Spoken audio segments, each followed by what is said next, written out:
The internet is filled with rabbit holes, where one click could cost you an hour. Most of them are interesting and innocent, while some are downright creepy and unsettling. In this video, we'll be deep diving into disturbing internet rabbit holes. I'm Sir Chris, I explore the internet and I make videos about it. Let's go. Search for Jeff the Killer, a lost media that to this day sits on a bounty of $16,000. Jeff the Killer is a creepypasta that, despite being cheesy, everyone knows. A story about a kid who, after being bullied and burned alive, wakes up in the hospital and eventually goes home with his family, where Jeff carves a smile on his face and puts his family to sleep. Years after this story came out, the internet would be haunted by a question: where did this image come from? This would spark an investigation, a hunt for the real Jeff the Killer image, with hundreds of users scraping whole forums and threads, and then a dedicated subreddit was created. This is what they know so far. The earliest post containing the first version of the Jeff the Killer image was posted on an old Japanese file sharing website called FileMan by an anonymous user in July of 2005. However, that image was not the same one that we know today, eventually this version being called GTK1, while the one we know was called the GTK2. The person credited for posting Jeff the Killer on YouTube was someone named Caesar, while the creator of the creepypasta was Game Fuel TV. As the investigation continued, a couple of people were suspected of being the foundation of Jeff the Killer, such as Kitty Robinson, Sonoku, Koge Dombo, and one of the most convincing ones, Mariko, a net idol who allegedly had an infoseek page created by her boyfriend, Susakumaru, about her diet diary, which resulted in bullying even from her boyfriend. Deeper into the rabbit hole is where the water starts to get muddier, with hundreds of mockups and AI-generated versions infecting the web, making it more difficult than it should have been. This is where the investigators had to step up their game. They started to interact with users who uploaded the early images on Japanese forums, started comparing how 2chan, 4chan, and FileMan compressed their images, and even analyzed how much the face was painted. And sadly, this is where the road gets rocky. The Japanese users, for more that they wanted to help, the posts were made 20 years ago, and most of these posts didn't survive the test of time, with the only thing remaining is their testimony and memories, leading some users to a pessimist perspective of the outcome. This is where we are right now. With almost no answers, theories started to emerge, including one that, if right, would be a dark twist to this investigation. What if this image came from a CSAM, more specifically from the Capra community or copycats? This being theorized by Mutahar, but for now, the original unedited photo of Jeff the Killer remains lost. John Lang Fresno Police. In 2015, a mysterious channel called Lang Marine was created, and it posted 3 videos in which one of them had a concerning title: Fresno Law Enforcement Harassment, Ford Crew Cab that stalked me at my residence numerous times. The video showed a 3-minute long CCTV footage that showed a Ford that slowed down for a few seconds before leaving and passing again a few minutes later. The description would have the following context: 5 minutes after this incident, I received a hang-up call from this number. The owner is a member of the Fresno Sheriff's Office. I am being targeted by multiple departments for comments I made on the Fresno Bee website from 2009 to 2013.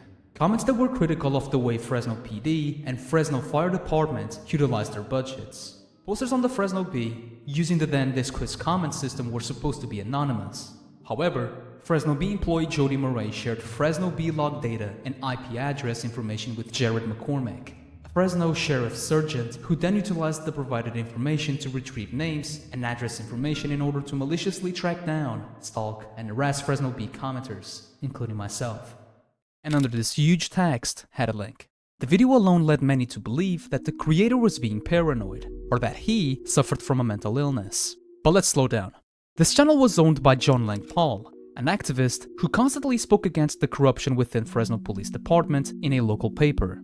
After an incident involving the Fresno PD, and what John saw as an unethical and exploitive way of getting money from low-income neighborhoods.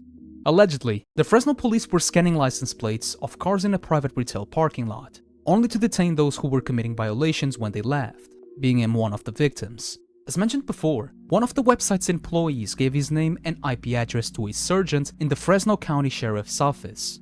This allegedly leading to him being harassed by the police, where John believed that they wanted to implant very illegal images of children on his computer.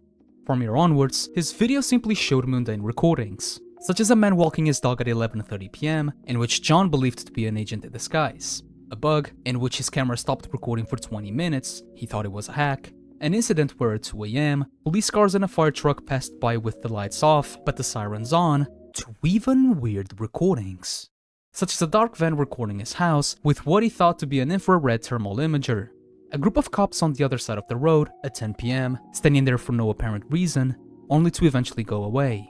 Maybe a slow night? I don't know. But John thought it to be an intimidation tactic. A person trying to steal his cars, thankfully to no avail, and a supposed undercover FBI van.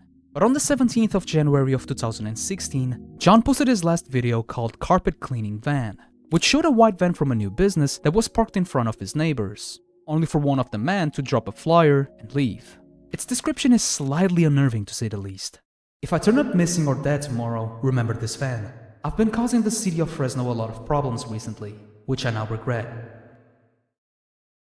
Suspicious death of a Central Fresno man has now been deemed a... 3 days later, John Lang would be found dead after his neighbors saw smoke coming out of his house that was barricaded from the inside. Despite all the efforts by the firefighters and EMTs, John was pronounced dead at the scene, being his cause of death as by inhalation of smoke and 3 stab wounds on his chest as a contributing factor. The police report said that John had cameras inside and outside his house. John's thoughts were deeply affecting him to the point where his house was unkept for some time, and the last footage from the indoor camera showed John showing a knife one day before his death, this footage not being available to the public. This is where we are left in silence. Very little is known about John, except that he was once in a relationship and had a daughter, and to this day, people are still divided over who caused his death. Was it really the police? Was John pressured into doing this? Or was he a victim of a mental health illness? I'll leave that to you. AlanTutorial. YouTube is known for being the home of various rabbit holes, with AlanTutorial being no different.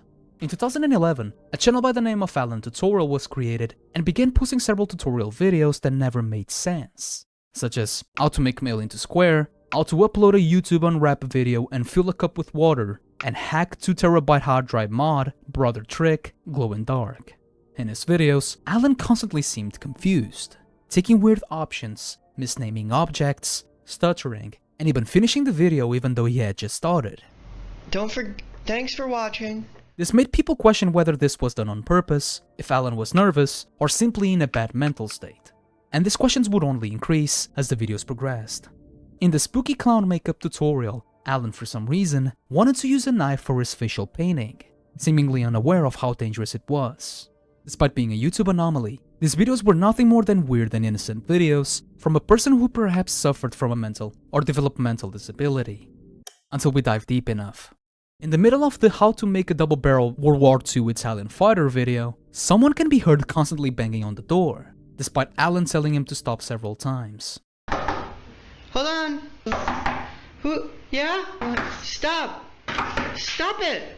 For some reason, there was a rope tied around the doorknob of his bedroom door, which made people concerned that Alan might be in an abusive household, with the person banging on his door being his brother, perhaps after finding the hard drive. His future videos only kept fueling this theory, such as how to escape a dark room and find light, where he does exactly what he said, but ends up leaving through his bedroom window and walks to the edge of the roof, only for us to see a woman moving to live with Alan and his brother, and with Alan suddenly going back inside and accidentally hurting himself. In the video how to pick up a blue chair off the ground, we can see Alan trying to do exactly what he said, only for him to stop several times to cry. The description made the video heavier than it was. If your chair is on the floor, here is how to get it back and pick up all the pieces of something broken and unfair.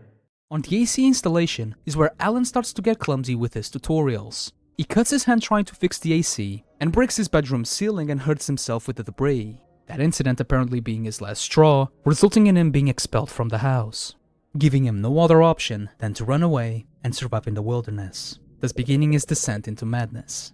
Even in the wilderness, Alan didn't stop making tutorials, as if despite the circumstances, he still was clinging to the only thing he knew.